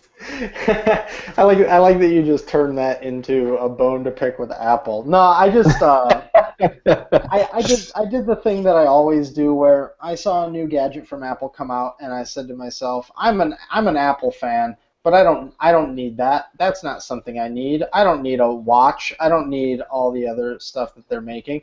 But I don't need a big iPad. But then the thing is, like, I was hearing tons of reviews on the iPad Pro and how cool it was from other artists, and famous artists were reviewing it and walking away super into it. So I, like an idiot, waited until after Black Friday to start trying to find one. And apparently the Apple Pencil is backed up until January 5th or something like that. So I just said fuck it, and I sight unseen sort of ordered the case and the iPad and the pencil, and I'm like, well, if I hate it, I'm sure I'll be able to resell it really easily. And I get the case tomorrow, and I get the iPad Pro at the end of next week, and then I get the pencil January 5th. So it's going to be a pretty awesome Netflix machine up until the time where I get that pencil.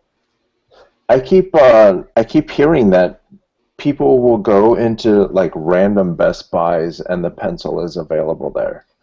Well, or don't just tell me some. Yeah, I've I, been trying to do that. I've been trying to chase it down that way by like calling places and stuff, but yeah. a younger me would have been able to pull that off. But the older me that now lives in the suburbs and just is like, oh, you've got it, it's time to go to bed. I don't give a shit, you know. So I'll just be a good boy and wait and hope that Apple can figure out the supply chain fast enough and maybe they'll bump that date up a little bit or something. There's actually a woman in my building. My apartment complex has like a Facebook for the building, and she like went out and bought like three of them and posted like got a bunch of Apple pencils, selling them for $250. I was like, fuck you, I'm not Oh, you. because it's only Mm, $100, but everybody of course is eBaying the shit out of it because they got a few. So um, that's just shady bullshit. But she almost got me. I was like, ooh, could I buy that and then somehow return something? And I was like, oh no, she probably doesn't have a return policy. I don't think I can get away with that. So. just had a 30-day. Yeah, 30-day That's return policy. Um, Do you animate at all? no. Did you see me look up trying to come up with a creative answer? The answer is no. I do not animate it. No. Not at all. Yeah, not at all.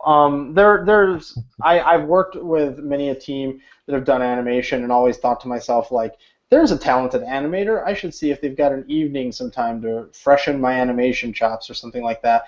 But to be honest, I'm just every day for me right now is trying to fit 12 pounds of shit in an 8-pound bag, and I just can't see myself getting more trying to accrue more skills right now. It's just not in the cards. Mhm. I see a lot of older art directors who their kids are like 14 and they wish their dad was dead or something like that. And like I'm gonna wait for that time. I'm gonna wait for when Jack is like, I wish I was never born, for me to be like, cool, I'm gonna go figure out ZBrush. I'll be back in a bit.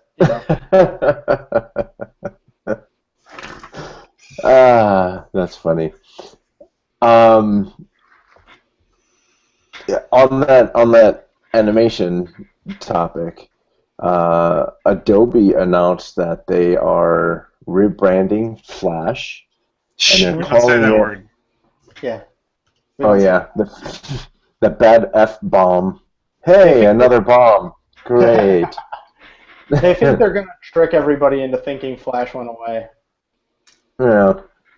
And to be clear, uh, it wasn't Flash that was going to go away ever. It's the Flash player. The Flash Right. player is what everyone has been um, up at arms about. And I can get into it, and I'm not going to because I will get on my soapbox. No fucks will be given. But um, but it's the actual player, so it's the little plugin that runs on your or within your browser. But the tool, the Flash tool itself, is very popular in the animation industry. Um, I think like the Warner Brothers and there's a bunch of cartoons out there that are actually using Flash. Um, do you guys think that just changing the name is going to maybe breathe some life into Adobe Animate? I'll let Jack do this one first. I don't know. It's kind of a trick question. I don't know.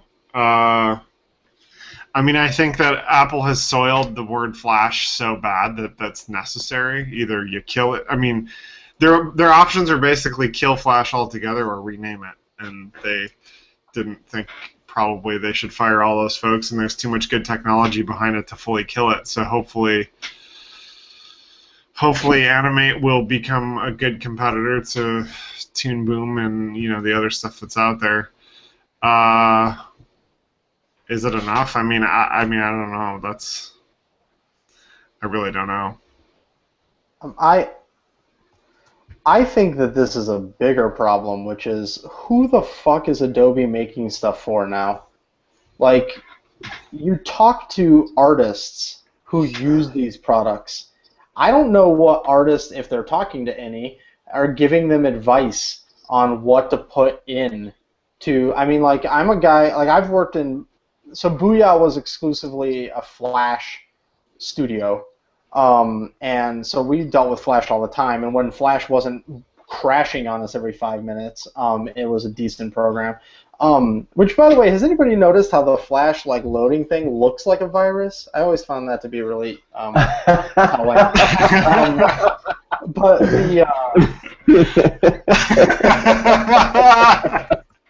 it's like it looks like hackers. I don't know. Anyways, so and like I'm exclusively, like, I use Photoshop to do all my painting, and not once did I send them an email asking if I could do 3D rendered text in Photoshop or any of the 3D stuff in Photoshop, or like, so like my big problem with Adobe is all of their stuff has become bloated as hell, and I don't even know like what artists they're polling to come up with some of the ideas that they're trying to put into these programs. And then we live across, or not live, we work, Zynga is across the street from Adobe, and we always talk about putting some nails and some baseball bats and going over there and sorting them out, but we never do. But like my big problem is just like, I think that they need to freshen, I feel like, their entire line. They need to make all those programs do less and run better.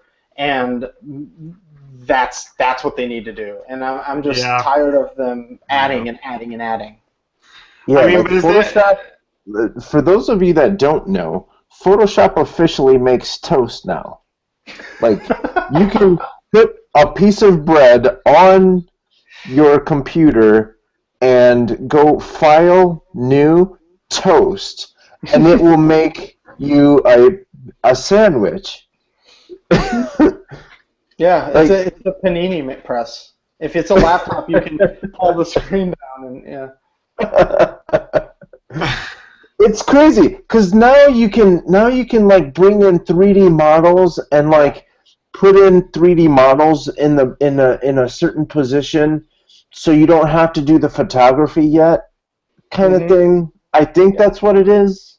There's a lot of little stuff like that, but my issue with it is just, you know, they need cleaner programs that do some of that stuff. I'm somebody who is a painter. I use it to paint. I use it to draw.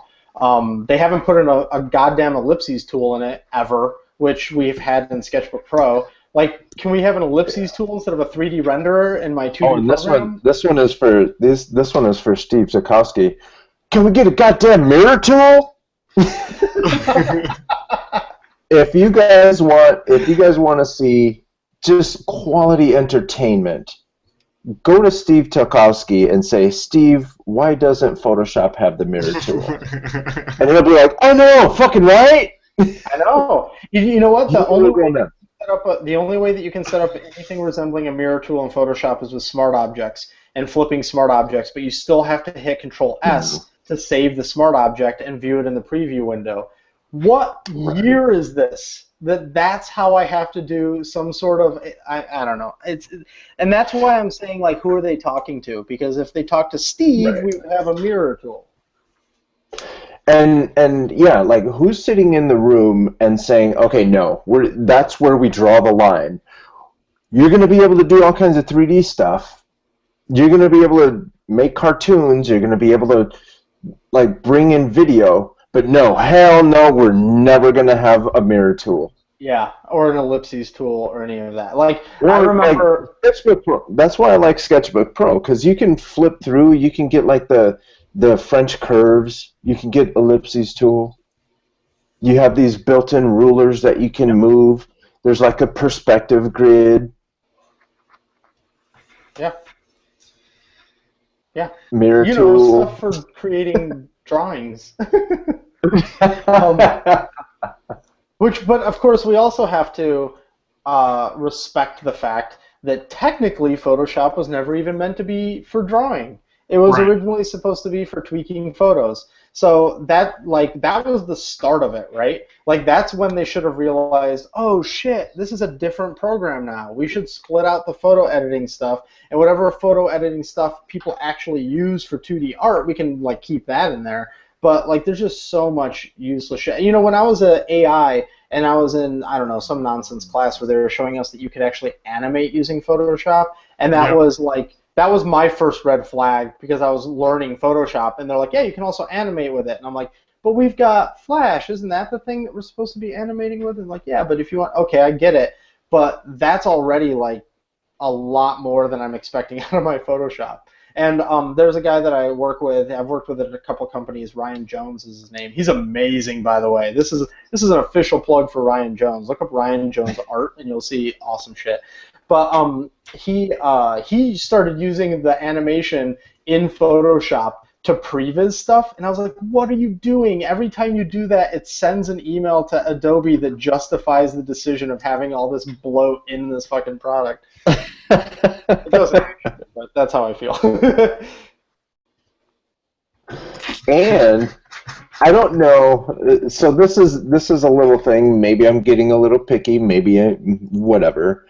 But if you go through and you have a Creative Cloud membership, and you install Photoshop, Illustrator, Lightroom, and whatever else, Audition, and then you go through and you do, on a Mac, if you do Command Spacebar, that's how I launch all my stuff. Command Spacebar, and I start typing Photoshop. Yeah. Son of a bitch, if Photoshop Lightroom doesn't come up first. Call that shit Lightroom. So when I start typing Photoshop, the right thing shows up. And let me tell you, I start typing Photoshop. Yeah, I start typing Photoshop, and sometimes, and I just hit that, I do PHOT, and I automatically go to hit the enter, and Lightroom goes to open up. Now I have to go back, type that shit again, actually go down and launch Photoshop, and then go back and quit Lightroom, because Lightroom takes about 45 minutes to launch. Well, yeah, of course it takes 45 minutes to launch. It's loading up some sort of stop-motion animation software that's in there. Because in Lightroom, it actually darkens your room and turns on all the red lights. And then makes you a Panini, because you might need that because you're going to be doing stop-motion animation for a while.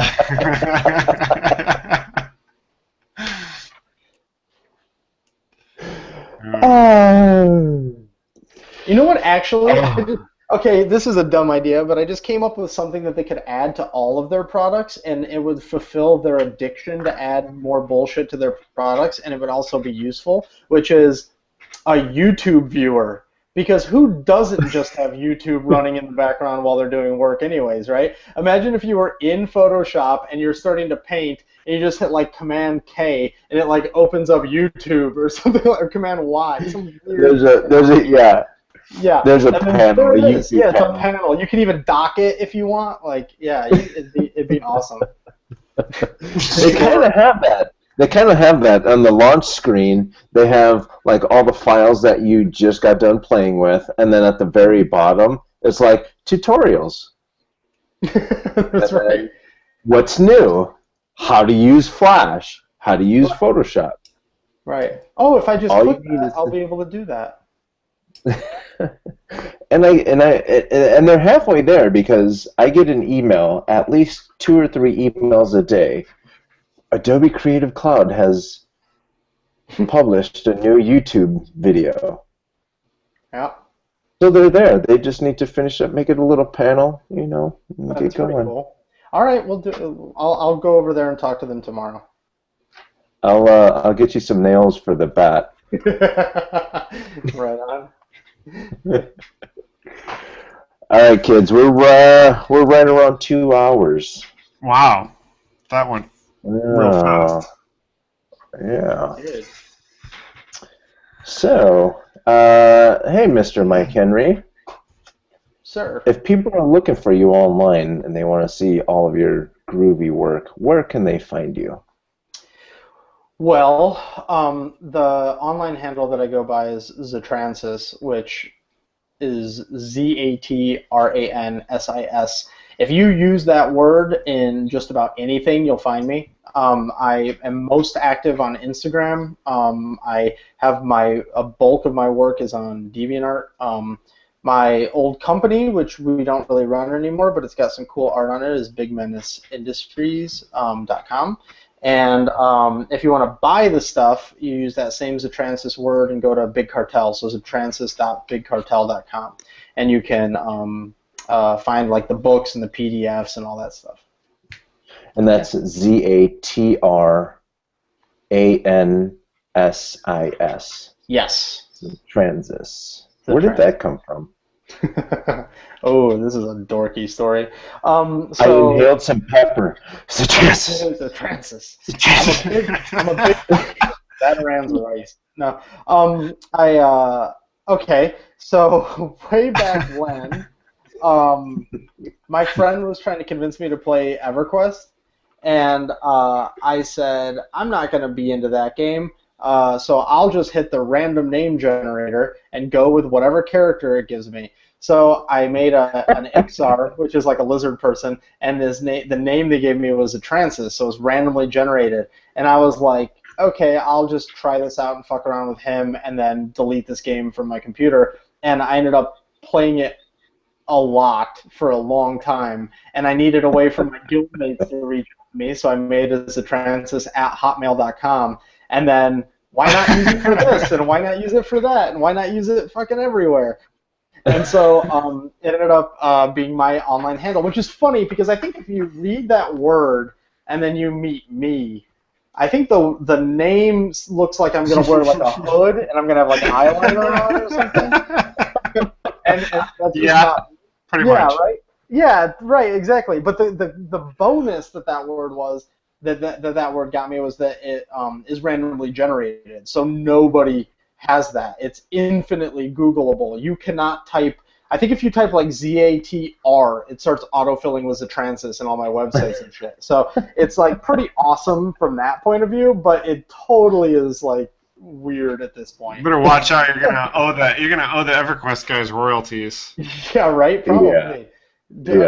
Are they still there? I don't know, but And in the airport, that guy, the TSA, hey, Zatransis with the bombs on the arms. That's right. He's like, how do you pronounce that? Is that Arabic? right, exactly. So yeah, that's the name, and it's done pretty well for me. But I think that like some people go by their handle all the time because it's like catchy enough. I feel like as soon as people meet me, Zatransis drops away because they're like, yeah, I'm not gonna say that ever. You know? You're looking at it, you're like, how do you pronounce that? Oh, my name is Mike. Oh man, it's perfect.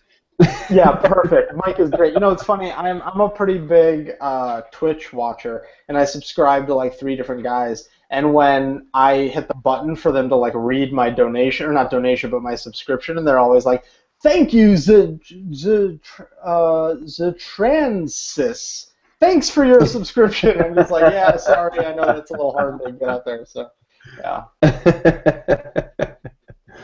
So there you have it. There it is. Zatransis. Zatransis, that's right. And then so that's been around. I've had that since Ruins of Kunark came out, which was the first expansion for EverQuest. So I think that was like 98 or 99. So I've had that shit on lock since like for like 15 years or something. Only reason is because no one can spell it. That's right. Nobody wants to spell it. I mean, nobody.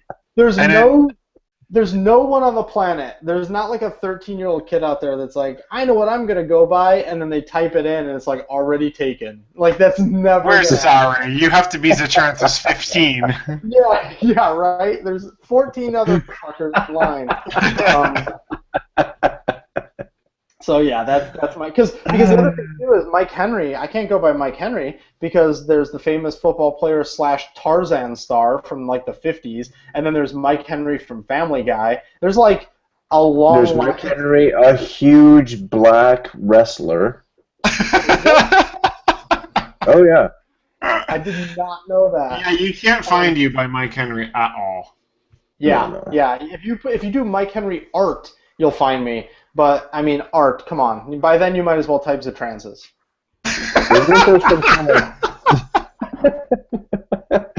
Isn't there some kind of Mike Henry mashed potatoes too? Oh God, I hope so. It just gets better. Wait, wait. Right, I gotta Are you take a look sure at that's that. not just a photo of me? Pile of mashed Oh potatoes. yeah, it is a picture of you with your shirt off. That's right. Yeah, mashed potatoes. Oh, Ah, yeah. and Jack, if people are looking for you, where can they find you? Nowhere near as awesome as Transis. Zatransis. Z-Transis. I'm just gonna send you to Zatransis because everybody should experience typing that in. Yeah, seriously. And then I ridicule am me for how at- dorky it is. I'm at Sketchbook Jack pretty much everywhere. Twitter, Instagram, Facebook, Pinterest.com, all that stuff. Excellent, thank you, sir. And I'm Carlos Gomez. You can find me at carlosrgomez.com, or if you're on Twitter, Facebook, Instagram, and, believe it or not, Pinterest, you can find me under the handle, I almost said Sketchbook Jack. No, not Sketchbook Jack, but Coconut Justice. Wait a minute. That's Are you two the same people, and this has all just been a ruse? Yeah. That's Jack has been hosting the show, and I'm just his shadow. This has been the Sketch Zone podcast. You can go to sketch.zone and check out all the podcasts there. And while you're there, you can submit artwork. And if you win, you can come hang out with us for a couple hours. If you're on Twitter, you can find us at SketchZone. You can go to facebook.com/thesketchzone. You can also go to youtube.com/sketchzonepodcast. You can find us on Stitcher, SoundCloud, and subscribe to us on iTunes. And go ahead and leave some feedback so people can find us and they can learn more about art direction, working for Zatransis. Yeah, everybody who reports into me has to call me that. That's my only rule. And if you're ever out and about and you see a sketch bomb, just say Zatransis sent you. That's it for us. No. All right. That's it for us, guys. Everyone, please have a wonderful week. We'll see you next week. See ya.